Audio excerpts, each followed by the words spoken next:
सोलापुरात PM E बस सेवेची जोरदार तयारी सुरू असून 100 इलेक्ट्रिक बसेससाठी वाहनतळाचं काम अंतिम टप्प्यात आलं आहे।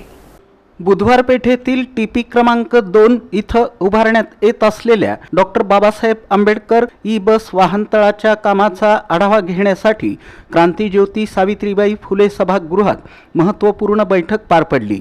बैठकीला महापौर विनायक कोंड्याल, उपमहापौर ज्ञानेश्वरी देवकर, स्थायी समिती सभापती रणजिता चाकोते, सभागृह नेते नरेंद्र काळे, नगरसेविका रोहिणी तडवळकर, पालिका आयुक्त डॉक्टर सचिन ओंबासे, JBM कंपनीचे प्रतिनिधी कुलदीप गांगुर्डे तसंच परिवहन विभागाचे अधिकारी उपस्थित होते। यावेळी PM ई बस प्रकल्पाच्या प्रगतीचा सविस्तर आढावा घेण्यात आला। सोलापूर महापालिकेला केंद्र शासनाच्या PM ई बस सेवा योजनेअंतर्गत एकूण 100 इलेक्ट्रिक बसेस मंजूर झाल्या आहेत। यामध्ये 9 मीटर लांबीच्या 70 बसेस तर 12 मीटर लांबीच्या 30 बसेस समाविष्ट आहेत। शहराची वाढती लोकसंख्या, प्रवाशांची संख्या आणि भविष्यातील वाहतूक गरजा लक्षात घेऊन PMEC बैठकीत या प्रस्तावाला मंजुरी देण्यात आली होती। बैठकीत सादर करण्यात आलेल्या माहितीनुसार डॉक्टर बाबासाहेब आंबेडकर वाहनतळावरील नागरी बांधकामाची सुमारे 80% कामे पूर्ण झाली आहेत, तर बिहाइंड द मीटर या अंतर्गत आवश्यक असलेल्या वीज पायाभूत सुविधांची 95% कामे पूर्ण झाली असून उर्वरित कामे जुलै 2026 अखेर पूर्ण होण्याची अपेक्षा व्यक्त करण्यात आली।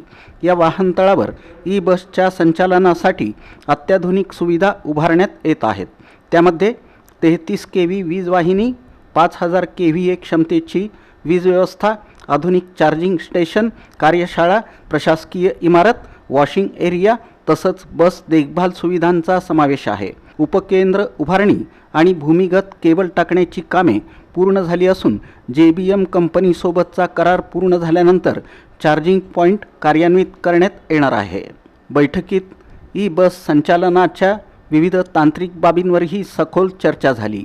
केंद्र शासनानं नियुक्त केलेल्या JBM प्रायव्हेट लिमिटेड या कंपनीकडे ई बसचं संचालन, देखभाल, दुरुस्ती, चालकांची नियुक्ती तसंच आवश्यक मनुष्यबळ व्यवस्थापनाची जबाबदारी सोपवण्यात येणार आहे। यासाठीच्या करारातील अटी, शर्ती, आर्थिक बाबी आणि सेवा मानकांवरही चर्चा करण्यात आली। यावेळी लोकप्रतिनिधींनी शहरातील वाहतूक व्यवस्था अधिक सक्षम करण्यासाठी विविध सूचना मांडल्या। शहरासह ग्रामीण भागात बस सेवा वाढवणं, प्रत्येक बस थांब्यावर वेळापत्रक प्रदर्शित करणं, विद्यार्थ्यांसाठी आणि महिलांसाठी विशेष बस सुरू करणं, प्रमुख तीर्थक्षेत्रांसाठी नवीन मार्ग विकसित करणं तसंच ऑनलाईन तिकीट सुविधा उपलब्ध करून देण्याची मागणी करण्यात आली। यावेळी सभागृह नेते नरेंद्र काळे यांनी सांगितलं की PM ई बस सेवा योजनेमुळे सोलापूरच्या सार्वजनिक वाहतूक व्यवस्थेत आधुनिकतेची नवी भर पडणार आहे। पर्यावरणपूरक, प्रदूषणमुक्त आणि नागरिकाभिमुख वाहतुकीकडे शहराची वाटचाल अधिक वेगानं होणार असून भविष्यात सोलापूरकरांना सुरक्षित, आरामदायी आणि दर्जेदार सार्वजनिक वाहतूक सेवा उपलब्ध होईल। महानगरपालिकेला केंद्र शासनाच्या योजनेतनं आता 100 ई बसेस येतात। त्याच्यातला पहिला टप्पा म्हणजे 30 बसेस या 15 ऑगस्टपर्यंत येतील। या बसेसच्या दृष्टीने जे चार्जिंग पॉईंट आहे, ज्या बसेस चार्जिंग करायच्या आहेत त्याची पूर्ण व्यवस्था झालेली आहे। त्याचं सर्व काम पूर्ण झालेलं आहे। त्यानंतर ज्या ह्या बसेस येतील, ह्या बसेस साधारणपणे 15 ऑगस्टपर्यंत येतील आणि या बसेसचे जे आत्तापर्यंत जे चालवायचे ते चालवत असताना साधारणपणे आपल्याला रोज एक बस साधारणपणे 180 किलोमीटर चालवायची। या संदर्भातले त्याचे रूट फायनल करायचे। हे रूट फायनल करण्यात आले। साधारणपणे 9 मीटरची ही पल्ल्याची लांबीची ही बस असेल आणि अशा 30 बसेस पहिल्या टप्प्यात येतात। यांना जे रूट लागणार आहे ते रूट फायनल जवळपास झालेले आहेत आणि त्या संदर्भातल्या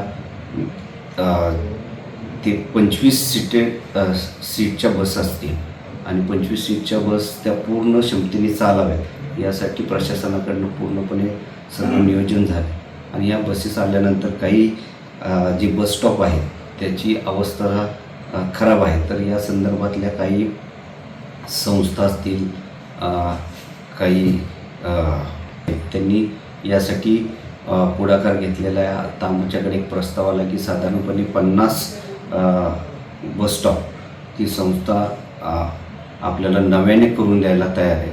त्या संदर्भात त्यांनी एक प्रस्ताव पाठवला आहे. तो आत्ता आम्ही स्टँडिंगकडं पाठवून त्याची मान्यता लवकरच घेतो आहे. मग साधारणपणे 50 नवीन बस थांबे पण तयार होतील आणि एक चांगल्या पद्धतीची बससेवा या शहराला मिळावी. आणि आम्ही महापालिकेच्या वेळेस या संदर्भातले या जनतेला शब्द दिला होता की हे बससेवा चालू करू. ती लवकरच आत्ता ती बससेवा चालू होती.